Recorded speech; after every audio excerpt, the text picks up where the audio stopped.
L'armée koweïtienne fait état de 13 missiles balistiques et 17 drones tirés par l'Iran en l'espace de quelques minutes, notamment sur l'aéroport du Koweït. Les gardiens de la révolution disent avoir agi en représailles à 2 attaques de l'armée américaine. Le récit de Grégory Fontana. Les images amateurs tournées à l'intérieur de l'aéroport international du Koweït témoignent de la violence des impacts.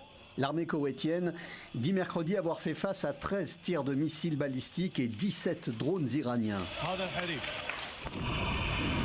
Comme s'ils voulaient confirmer l'information, les gardiens de la révolution ont diffusé sur les antennes des télévisions d'États iraniennes et sur les réseaux sociaux des images de tirs de missiles. Ces événements montre qu'on est encore loin de l'imminence d'un accord, comme le promettait il y a quelques heures le chef de la diplomatie américaine devant les sénateurs. Extrait d'un échange tendu. Nous sommes la nation la plus puissante de la planète et pourtant nous sommes dans une impasse avec l'Iran. Aujourd'hui, nous supplions pour revenir à un accord que vous avez tous rejeté au départ. Les pourparlers avec l'Iran ne se passent pas comme ceux avec la Suisse, d'accord? C'est très différent. Malheureusement, ils nécessitent le recours à des intermédiaires.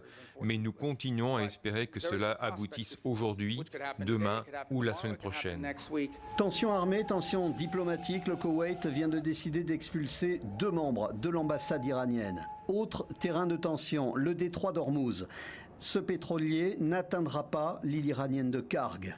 Stoppé net dans sa progression par un tir de missile américain qui a atteint la salle des machines. Le navire est accusé d'avoir violé le blocus américain des ports iraniens. Le scénario reste similaire à celui de lundi et des jours précédents. Les échanges de tirs se poursuivent et le dialogue piétine. L'agence de presse iranienne affirme que les échanges entre Washington et Téhéran ont été suspendus pour plusieurs jours.